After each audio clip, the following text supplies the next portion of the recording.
Paz não é a ausência de conflitos, mas sim a capacidade de lidar com conflito por meios pacíficos.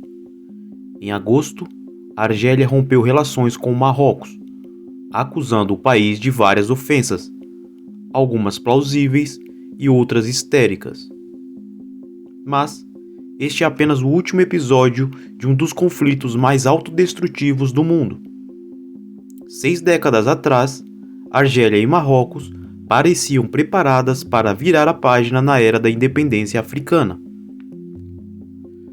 Lamentavelmente, em vez de trabalharem juntas, as duas passaram mais de meio século trancadas em uma rivalidade de alto risco. As fronteiras estão fechadas desde 1994 e ambas as nações já gastaram dezenas de bilhões de dólares em aquisições militares, tentando alcançar a supremacia regional. Nenhum dos lados está perto de superar o outro, assim como nenhum deles está disposto a abandonar velhos hábitos. Agora, em reação ao rompimento das relações diplomáticas, fala-se em fechar espaços aéreos e oleodutos, além de aumentar a presença militar nas fronteiras. Embora o conflito seja inevitável, o combate sempre é opcional. Seja muito bem-vindo ao Caspian Report Brasil. À primeira vista, Marrocos e Argélia parecem quase indistinguíveis em termos de identidade nacional. Eles ocupam o mesmo lado da África e têm níveis parecidos de população. Ambos têm um desempenho semelhante em índices econômicos e compartilham de influências árabes, muçulmanas e até francesas. Na década de 1960, era fácil imaginar esses dois países trabalhando juntos para a prosperidade da região. Mas infelizmente, não foi isso que aconteceu. Os dois países se desenvolveram com ideologias diferentes, levando ao conflito e não à cooperação. As origens da rivalidade entre Marrocos e Argélia remontam à época colonial. Veja, quando os franceses conquistaram a Argélia em 1830, o Marrocos provocou uma rebelião contra a ocupação.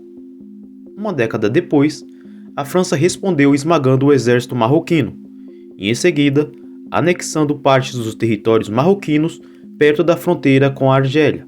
Essas regiões, agora designadas como as províncias Bachar e Tindouf, tornaram-se parte da França e não da Argélia. Os franceses, entretanto, não tinham uso para as áreas e, portanto, nunca demarcaram as fronteiras. Em 1950, quando os metais e minerais preciosos foram descobertos nas províncias, a França se transferiu para regiões de soberania argelina. Anos depois, em 1957, a França ofereceu-se voltar para as províncias do Marrocos e sugeriu a Rabat uma aliança de administração conjunta para explorar os minerais recém-descobertos. Marrocos rejeitou a oferta, porque na mesma época o movimento de independência da Argélia estava em pleno andamento, e eles não viram valor na aliança com a França. Em vez disso, a liderança marroquina chegou a um acordo com o governo provisório da Argélia para resolver as disputas territoriais. No entanto, ao ganhar independência em 1962, a liderança argelina mudou seu pensamento. Muitas vidas foram perdidas, e a Argélia não estava em condições de fazer concessões territoriais. Legisladores marroquinos e argelinos distanciaram-se no diálogo com muita desconfiança e hostilidade. Um ano depois, os dois lados entraram em conflito e lutaram até um impasse conhecido como a Guerra da Areia. Embora a disputa de fronteira fosse posteriormente resolvida, a relação entre Marrocos e Argélia nunca foi normalizada. E francamente, não poderia ser. A monarquia de Marrocos forneceu à nação um senso de continuidade histórica, ao contrário da maioria das monarquias árabes. Durante a Guerra Fria, Marrocos ficou do lado dos Estados Unidos. Entretanto, a Argélia foi caracterizada pela sua luta anticolonial. Cerca de 1,5 milhão de pessoas morreram na Guerra de Independência. E no final da carnificina, a Argélia saiu com um sentimento de ansiedade e urgência para restaurar o país. A Argélia desenvolveu um zelo revolucionário nacionalista socialista que se inclinou para a União Soviética. Assim, os legisladores e rabinos e Algiers alinharam-se em lados opostos durante a Guerra Fria. Mas, em 1975, algo mudou a equação. A Espanha desistiu do Saara Ocidental, uma área aproximadamente do tamanho do Reino Unido que ficava ao sul de Marrocos. A rendição da Espanha aconteceu depois de uma longa batalha legal nas Nações Unidas, e após o ocorrido, cerca de 350 mil civis marroquinos desarmados cruzaram para o Saara Ocidental. Os legisladores espanhóis não tinham vontade de lutar e cederam o território a Marrocos. Ninguém se preocupou em perguntar o que o povo local saharaui queria, mas esse era o estado da situação. Para a Argélia, o controle sobre o Saara Ocidental significava acesso ao Oceano Atlântico e a um corredor alternativo que passa pelo Estreito de Gibraltar. O Saara Ocidental parecia ser a chave para as aspirações da Argélia no domínio regional. Era um prêmio geopolítico que valia a pena lutar.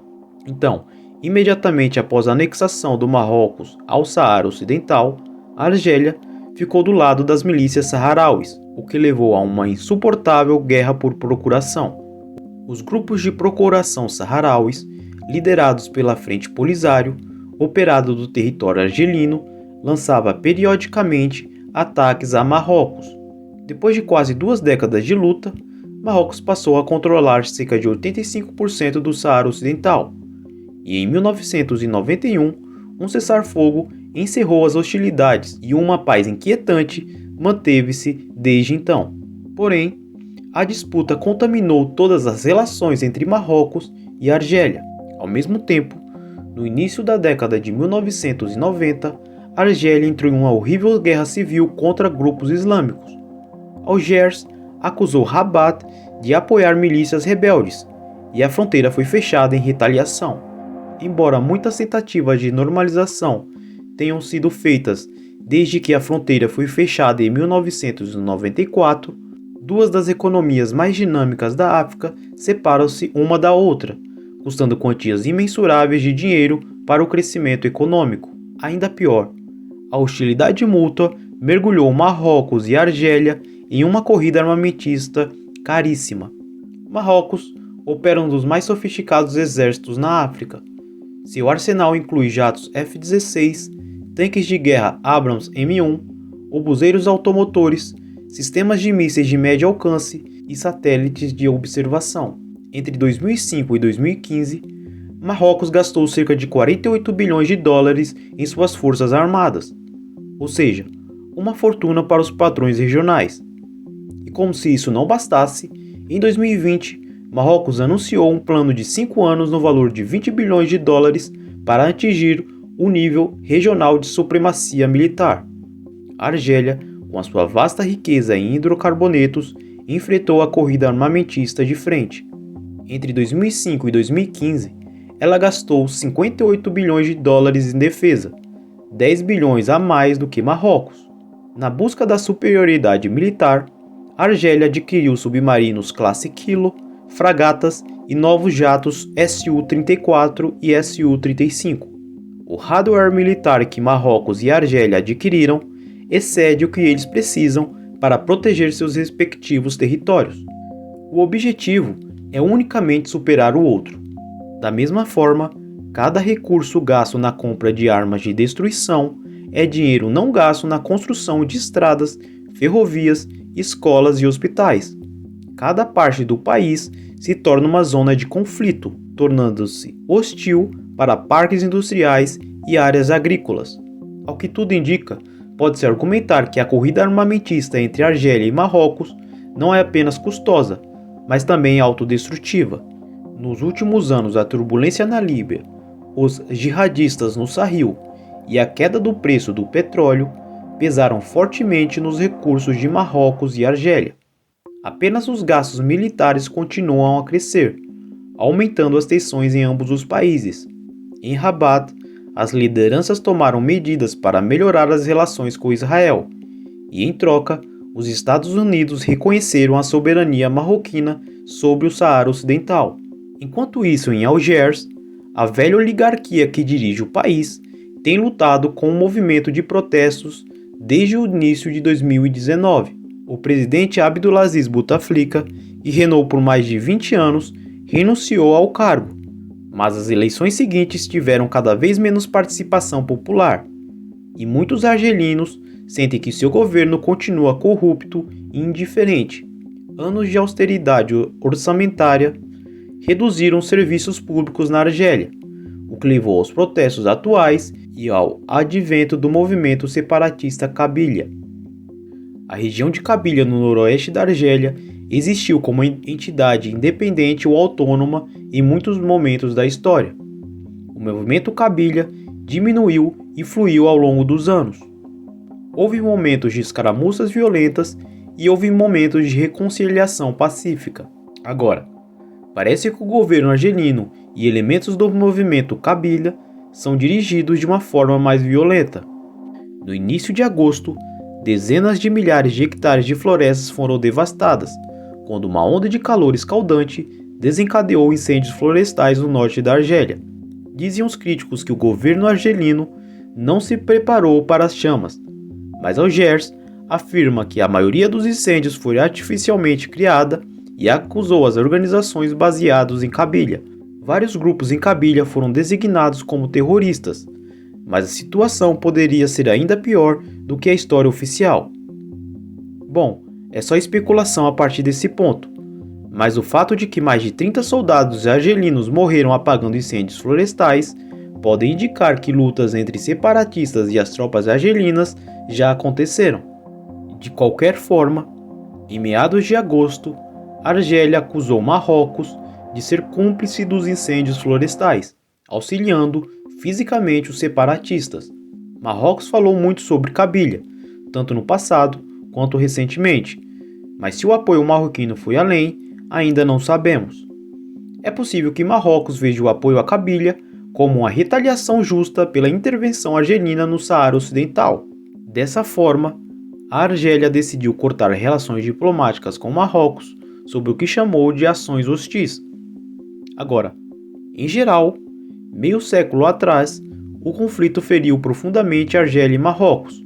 Ambos perderam oportunidades para liderar e prosperar juntos. O petróleo bruto argelino e o gás natural se destacam, mas ambos os países são abundantemente ricos em recursos naturais estratégicos. O crescimento econômico e o progresso foram sacrificados para alimentar uma rivalidade autodestrutiva. Os padrões de vida poderiam ter sido muito maiores se os dois tivessem encontrado maneiras de cooperar.